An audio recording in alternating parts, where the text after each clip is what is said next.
Olá pessoal, na nossa aula de hoje iremos realizar a correção do exercício. Então vamos lá para algumas questões. Primeira questão. Um balonista a bordo de seu balão está subindo a razão de 15 metros por segundo. Quando chega a 90 metros acima do solo, ele solta uma pedrinha, desprezando a resistência do ar e considerando a gravidade 10 metros por segundo ao quadrado, calcule quanto tempo a pedrinha leva para atingir o solo. Então, pessoal, essa é uma questão de movimento vertical. Então, devemos relembrar algumas características do movimento vertical. Primeiro, em toda subida, lançamento vertical ou descida, que é a queda livre, os corpos produzem uma aceleração constante. A essa aceleração constante nós chamamos de gravidade, ou seja, todo e qualquer corpo nas proximidades da superfície terrestre sofre a ação de uma aceleração constante, que é a famosa gravidade. O valor dela é 9,8 metros por segundo ao quadrado, ou, para efeito de cálculos, geralmente a gente arredonda para 10 metros por segundo ao quadrado. Outra característica interessante é que, se a aceleração gravitacional ela é constante, o móvel produzirá movimento uniformemente variado. Então, vale para todo e qualquer movimento de queda ou de lançamento vertical, vale as regras de movimento uniformemente variado e retilíneo. Então, na análise, nós temos aí um balonista subindo a razão, uma velocidade vetorial, subindo para cima, velocidade vetorial de 15 metros por segundo, certo? Ele fala que ele está a 90 centímetros do solo e aí solta uma pedrinha. Então, ele solta essa pedrinha a 90 centímetros do solo. E aí pede para calcular o tempo gasto pela pedrinha para cair no solo. Então, devemos considerar que no momento que ele lança a pedrinha está com uma velocidade de 15 metros por segundo. É a primeira dica. Nós temos também que, se nós considerarmos a trajetória do balão de subida, então a gravidade está no sentido oposto à trajetória do balão. Então ela será negativa, certo? Vamos considerar também, será negativa a gravidade. Então vamos para o efeito de cálculo, menos 10 metros por segundo ao quadrado. Outra questão interessante é que, quando ele lança a pedrinha, ela está a 90 metros de altura. Então, podemos adotar como a posição 90 metros a posição inicial da pedrinha. E no momento que ela toca o solo, normalmente nos problemas de física, a gente adota o solo como a origem das posições. Então, a posição é igual a zero. A gravidade 10 metros, menos 10 metros por segundo será negativa porque está no sentido oposto à trajetória do balão. Vamos considerar a trajetória do balão de subida. Então, como a gravidade é sempre na vertical para baixo, a gravidade em relação ao movimento de subida do balão é negativo, tá certo? Que é o sentido oposto à trajetória. Gravidade sempre na vertical para baixo, não esqueçam disso. Se estivesse a favor, aí a gravidade seria positiva, mas nesse caso, a gravidade está no sentido oposto à trajetória. Pronto, e então vamos para o x da questão, que é o tempo. Ele quer saber o tempo. Pronto, para calcular essa questão, como nós já sabemos que tem no momento de queda livre, nós adotamos como movimento uniformemente variado, nós podemos utilizar o famoso sorvetão, que é a posição final é igual à posição inicial, mais velocidade inicial vezes o tempo, mais a gravidade dividido por 2 vezes o tempo ao quadrado. Pronto, substituindo valores aqui, pegando o problema, nós temos que a posição final é 0, posição inicial 90, velocidade inicial 15 metros por segundo, tempo é o x da questão, gravidade negativa, então mais com menos dá menos, fica menos 10t sobre 2. Pronto. Vamos dividir logo aqui, menos 10 dividido por 2 dá menos 5. Então a expressão ficou assim. Agora eu vou passar o menos 5 para o primeiro membro vai ficar positivo. O 15 que está positivo passa para o primeiro membro com sinal invertido, negativo. E o 90 também que está positivo passa para o primeiro membro negativo, menos 90. Pronto, como a equação está muito grande, eu vou simplificar. Ó. Todos 5, 15, menos 15 e menos 90, todos eles são divisíveis por 5. Então, vou dividir por 5 para diminuir as variáveis, tá? Diminuir o valor da equação.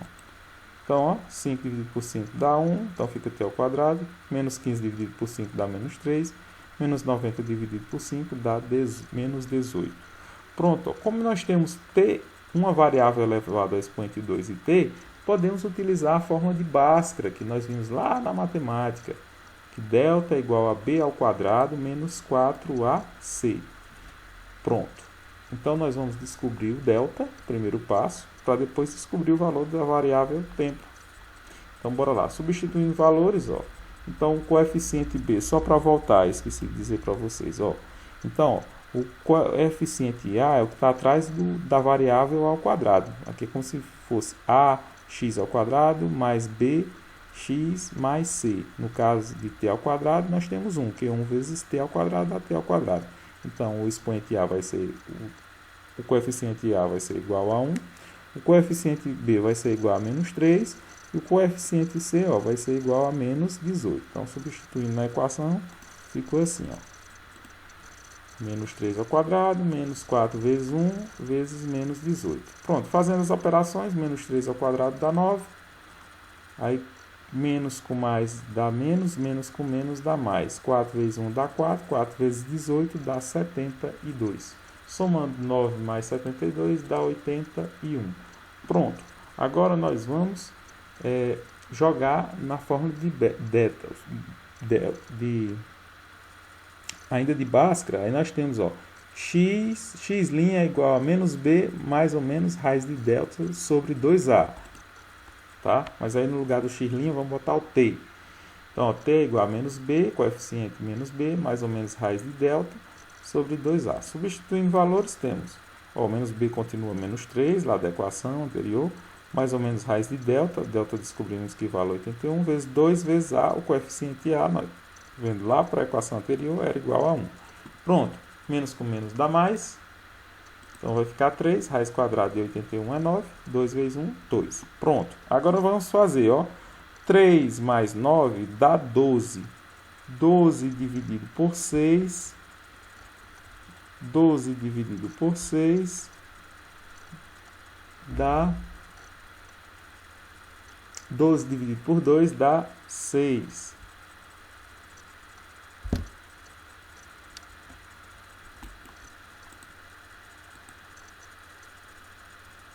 Aí, 3 menos 9 dá menos 6, menos 6 dividido por 2 dá menos 3. Está respondida. Agora, ó, detalhe, como nós temos dois tempos, devemos adotar o tempo positivo. Por quê? Você já viu o ponteiro do relógio voltar para trás, no sentido oposto? Não vê, né?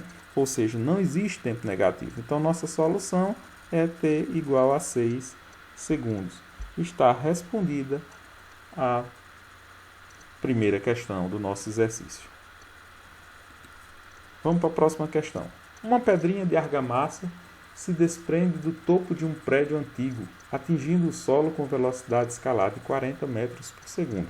Considerando a gravidade 10 metros por segundo ao quadrado e desprezando a resistência do ar, calcule, letra A, a altura do prédio. Perceba bem, nós já vimos que caracteriza-se uma queda livre, movimento uniformemente variado. Então, vale as mesmas regras de movimento uniformemente variado.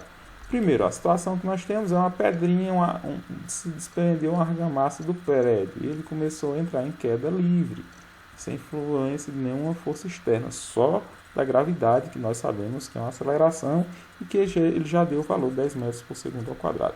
Então, primeiro passo, se ela se desprende da parede, inicialmente ela parte do repouso e a velocidade inicial então será igual a zero. Ela atinge, um pouquinho antes de tocar o solo, uma velocidade de 40 metros por segundo.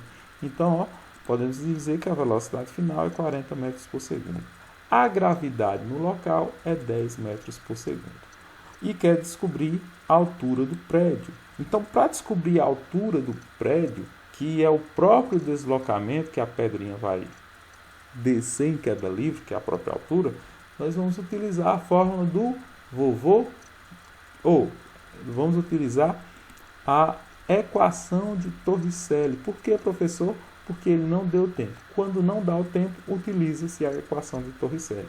Então, ó, nós temos velocidade final ao quadrado é igual a velocidade inicial ao quadrado mais 2 vezes a gravidade vezes a... No caso, seria o deslocamento. Mas como ele vai percorrer uma altura, vamos colocar o h, que na matemática representa a altura. Pronto, substituindo valores, temos velocidade final 40 ao quadrado, velocidade inicial 0 ao quadrado, mais 2 vezes a gravidade, que vale 10, vezes h, que é o x da questão. Pronto, 40 ao quadrado dá 1.600, 0 ao quadrado dá 0, 2 vezes 10 dá 20, vezes h dá 20h. É como se fosse 20 vezes x, 20x, mas é 20h. Pronto, 0 mais 20h dá 20h, e 20h vai ser igual a 1.600. Então, passa o 20, ó, como está multiplicando com h nesse membro, passa para o outro membro, dividindo, sempre com o sinal invertido. Pronto, como eu tenho um zero de mais aqui em cima e embaixo, ó, vamos cortar esse zero de cima com zero de baixo. Pronto, ficou mais fácil nossa divisão. 160 dividido por 2 dará 80 metros, portanto, é o nosso resultado.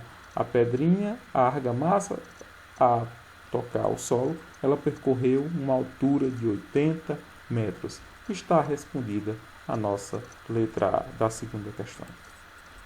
Letra B, ele quer saber o tempo de queda. Pronto. Para saber o tempo de queda, agora vamos utilizar a fórmula do Vogato, porque nós temos a velocidade inicial, nós temos a velocidade final e nós temos a gravidade. Pronto. Substituindo com o vovô gato, ó, no lugar do AT, vovô ateu, agora é vovô gato, porque a gravidade é o G. Pronto, é só para você lembrar a fórmula. Substituindo valores, ó, velocidade final 40, velocidade inicial 0, a gravidade vale 10. Então, ó, 10t mais 0 dá 10t. Vamos isolar t, né, ó, passando o 10 para o segundo membro. Passando o 10 para o segundo membro, ele vai dividindo. Dividindo 40 por 10 dá 4 segundos. Portanto, esse foi o tempo de queda. 4 segundos. Está respondida a nossa questão. Próxima questão, terceira questão, diz o seguinte. Uma menina está em uma roda gigante que gira no sentido anti-horário. Então, em relação ao ponteiro do relógio, a roda gigante está indo no sentido contra, anti-horário, nesse sentido aqui. Em movimento uniforme, então está com velocidade constante. Ele pede, desenhe o vetor que representa a velocidade vetorial da menina quando ela passar pelos pontos A, ponto B e ponto C. E responda se essas velocidades são iguais. Então, nós temos duas perguntas. Ele quer duas respostas para a mesma pergunta. A primeira, ele quer saber que você desenhe o vetor que representa a velocidade. Se nós lembrarmos da aula que eu dei sobre vetores, né, aquela aula introdutória, deslocamento vetorial e velocidade vetorial, nós vimos que todo vetor é uma seta, porque o vetor ele tem módulo, essa seta tem tamanho, esse vetor aponta para algum lugar, ou seja, ela tem direção e sentido. Então, se ele quer que represente o vetor velocidade, basta a gente representar no ponto A. O vetor A seria, ó, e lembrando, ó, que o vetor velocidade é sempre tangente à trajetória. Então, é sempre, ó, como o movimento é circular, ele vai sair para fora da trajetória circular. Então, ó, traçamos aqui, esse é o vetor velocidade A. No ponto B, esse será o nosso vetor velocidade B. Ó, tangente à trajetória, ó, perceba que ela é circular, mas é como se ele estivesse saindo. E no ponto C, tangente à trajetória. Segunda pergunta, essas velocidades são iguais? Aí você poderia dizer, professor, mas ele disse que as velocidades, a roda gigante está no sentido anti-horário em movimento uniforme. A velocidade escalar é constante, não muda. Sim, verdade. A velocidade é constante. Só que como eu estou falando em grandeza vetorial, ela tem, além do módulo, que é o tamanho dela, ela tem direção e sentido. Se nós percebermos, ó, cada setazinha dessa aponta para um lugar diferente.